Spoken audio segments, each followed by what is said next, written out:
फिर से आपको खुशामदीद कहते हैं। रमज़ान हमारा ईमान में, और अब हम आ गए किचन में। किचन सेगमेंट स्टार्ट हो जाएगा और किचन में क्या पक रहा है ये हमें बता दें। किचन में सबसे पहले हम जो रेसिपी बनाएंगे, जो आपको बताएंगे, वो है समोसा स्क्वायर्स।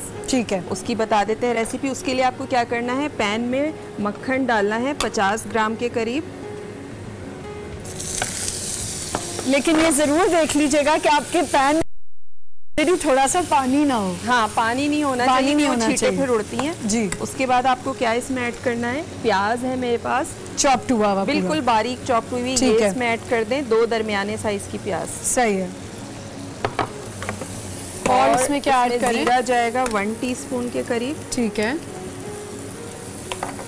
इसके अलावा हरी मिर्चें हैं, ये इसमें चली जाएंगी, बिल्कुल बारीक चॉप्ड हैं, ये भी इसमें चली जाएंगी। ठीक है।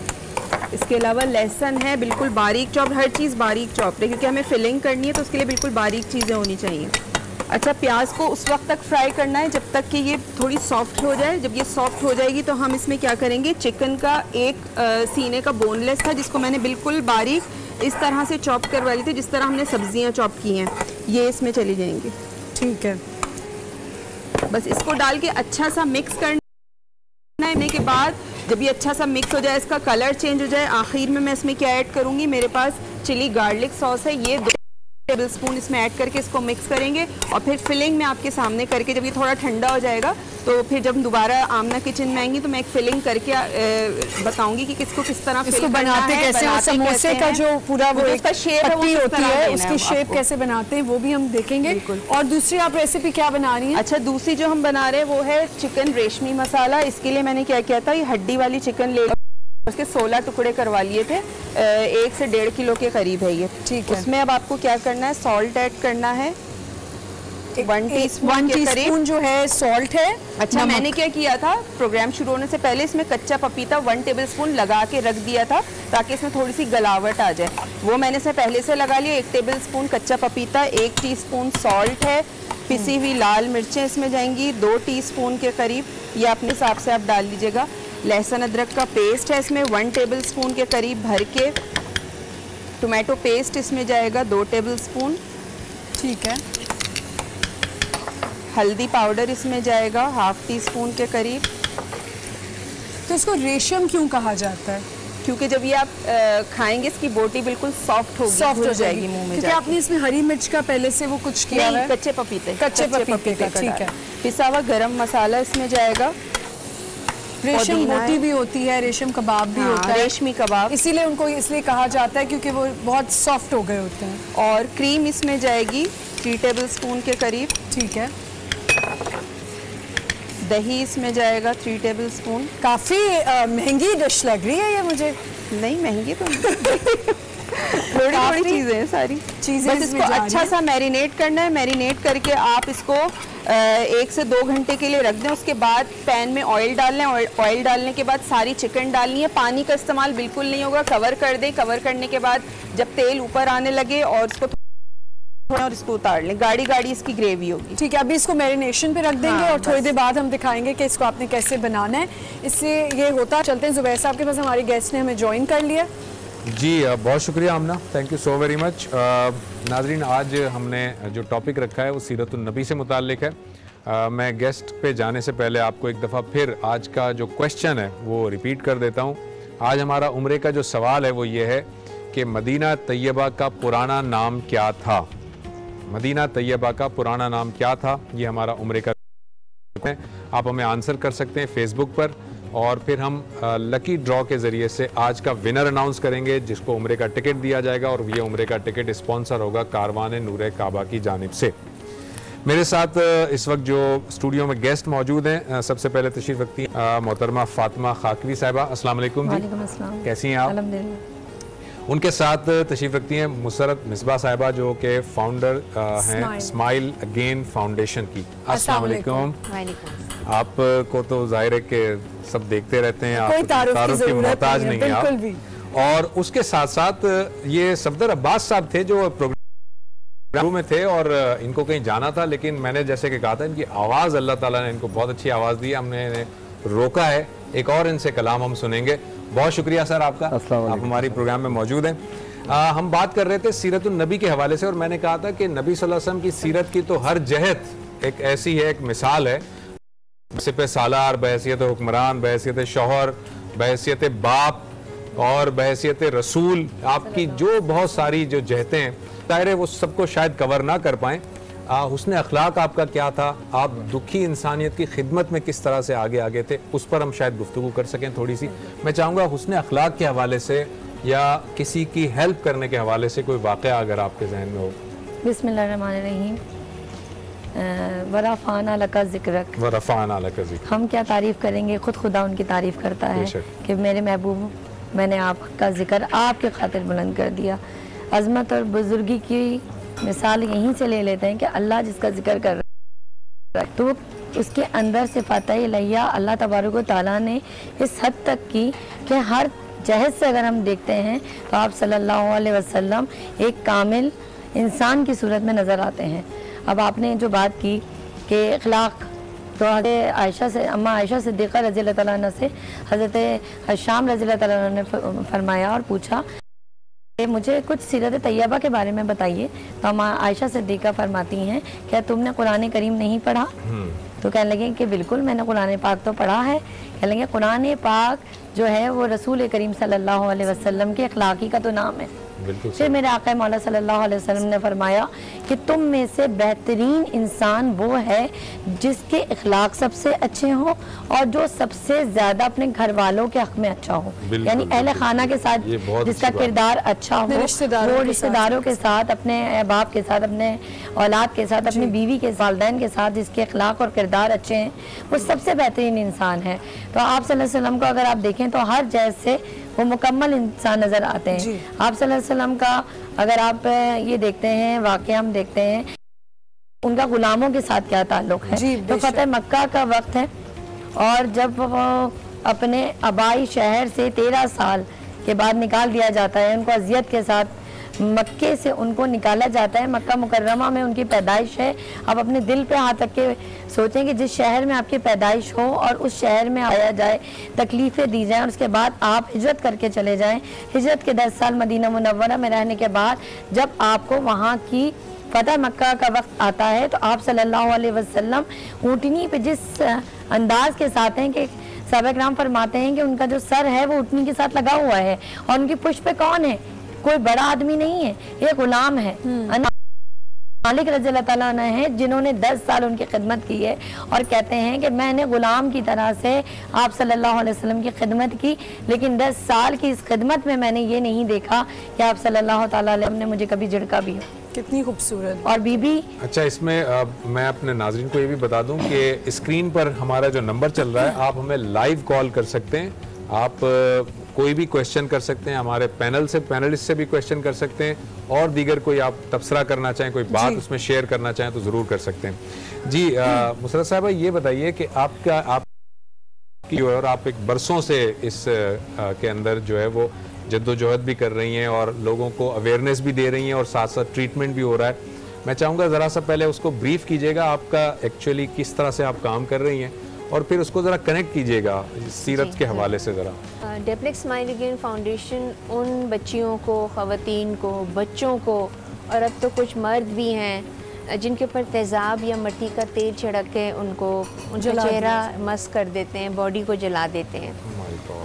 अनफॉर्चुनेटली ये वाक़े अभी भी प्रेवलेंट है हमारी सोसाइटी में और आज तक यानी कि जनवरी से लेके आज तक 18 लड़कियों के ऊपर तेज़ाब जो है वो फेंका जा चुका है, जनवरी से अभी तक। और जबकि ये कब से फाउंडेशन चल रही है, इसकी अवेयरनेस कितनी हो चुकी है हर चैनल पे। फिर भी मुसरत आपा ये होता है, हो रहा है, रोग कम हो रहा है, रिपोर्टिंग ज़्यादा हो रही है तो शायद लग रहा है कि ज़्यादा शायद लोग अब जानने लग गए, लेकिन जो वजूहात हैं वो जब उनको आप देखें तो फिर आप कहेंगे कि रसूलुल्लाह सल्लल्लाहु अलैहि वसल्लम तैयबा को का एक एक पहलू हमारे सामने है, उसमें ये कैसे मुमकिन है कि ये क्या हो, कि ये चीज़ हो की तरफ उन्होंने तवज्जो ना दी हो या मना ना किया हो। और उस वक्त तेज़ाब डालने का सवाल ही नहीं था, भी नहीं किया, लेकिन बच्चियों को जिंदा जला दिया। आज यहाँ पर बच्चियाँ पैदा होने पे बच्चियों को जला दी, ठीक है। बच्चियों की शादी ब्याह के पर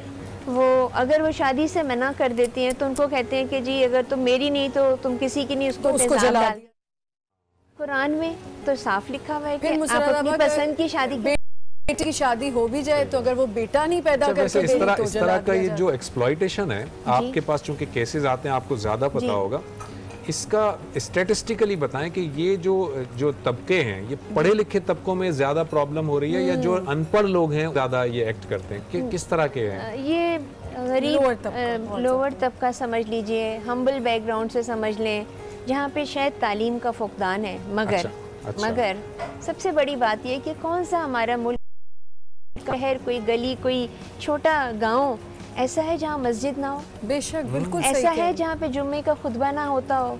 ऐसा नहीं है जहाँ पर हमारे लोग जो हैं वो जमा होकर नमाज ना पढ़ते हुए? तो क्या वजह है कि कोई एक महीने में, कोई 2 महीने में एक खुतबा, कोई एक ऐसा लेक्चर जो कि उन लोगों को जिनको सही तालीम नहीं मिली है, उनको ये बताया जाए कि औरत का मुकाम क्या था, रसूलुल्लाह सल्लल्लाहु अलैहि वसल्लम जिंदगी को सामने रखें, क्या उनकी बेटी, क्या उनकी अज़दवाजात जो हैं उनके साथ उनका क्या सलूक, फिर बाकी जैसे गुलामान के हवाले से भी बात हुई। ये तमाम चीज़ें हम सबको पता है। Why so far away from it? हम क्यों नहीं समझते? नहीं, हम उसको इतनी इग्नोरेंस की तरफ हैं, इग्नोरेंट होके मतलब बैठे हुए कि हमने इग्नोर करनी है इस बात को, चाहे खुतबे हो रहे हैं नहीं हो रहे, वो होता रहेगा, क्योंकि हम सुनना ही नहीं चाहते, हम समझना ही नहीं चाहते। बहुत अच्छी बात मुसरत आपा करी है, इसको हम कंटिन्यू करेंगे। यहाँ पे हम एक छोटा सा ब्रेक लेना है, हमारे साथ रहेगा रमज़ान हमारे मान।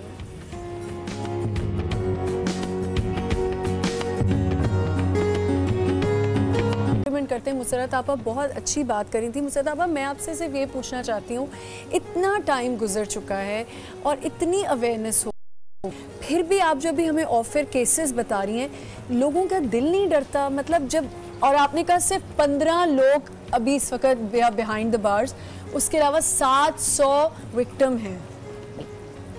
अगर कानून बना देने से जुर्म रुकता ना, तो सब जुर्म ख़त्म हो चुके होते हैं जी।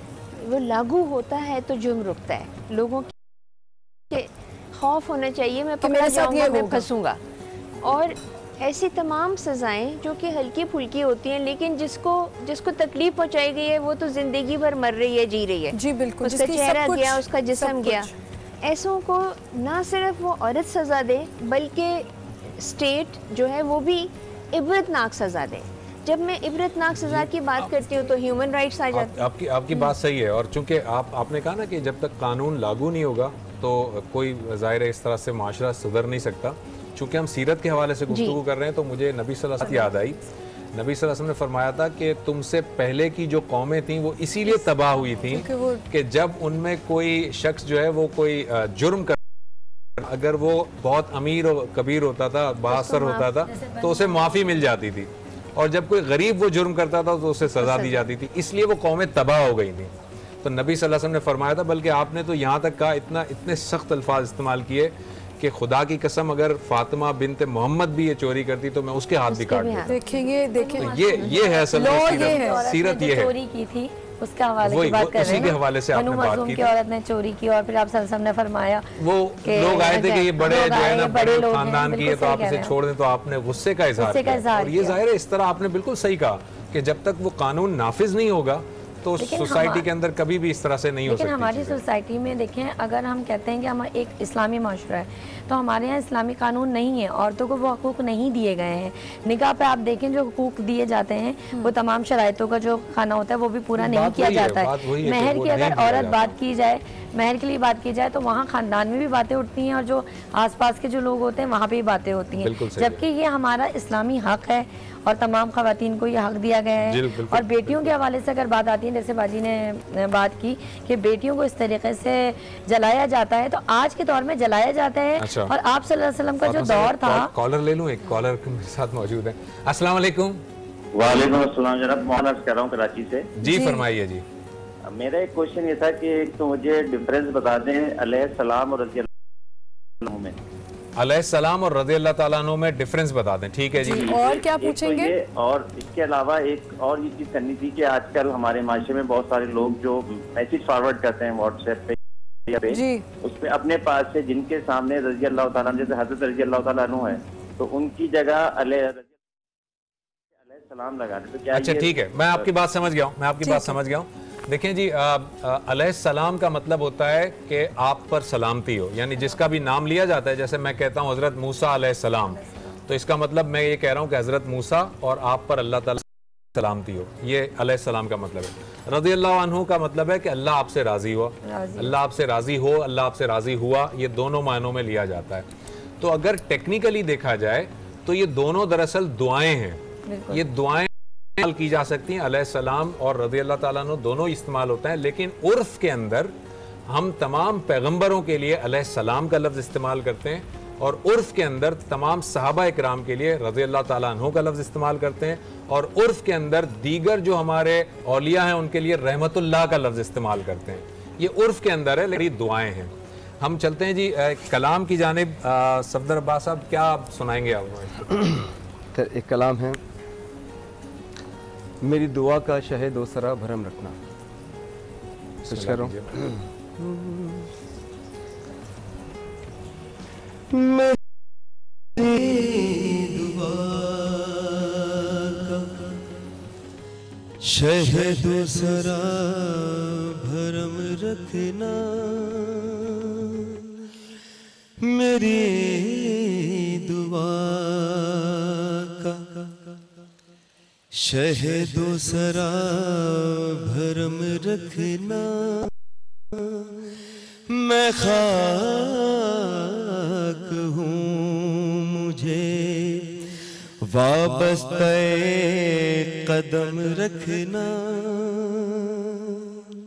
मेरी दुआ का सना हुजूर की इंसान तो कर नहीं सकता, ये बात सोच के किरतास पे कलम रखना,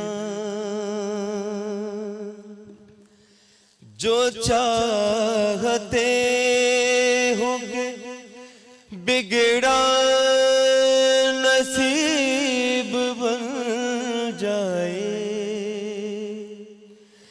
तो फिर जबी को दर मुस्तफा पे खम रखना, तो फिर जबी दर मुस्तफा पे खम रखना,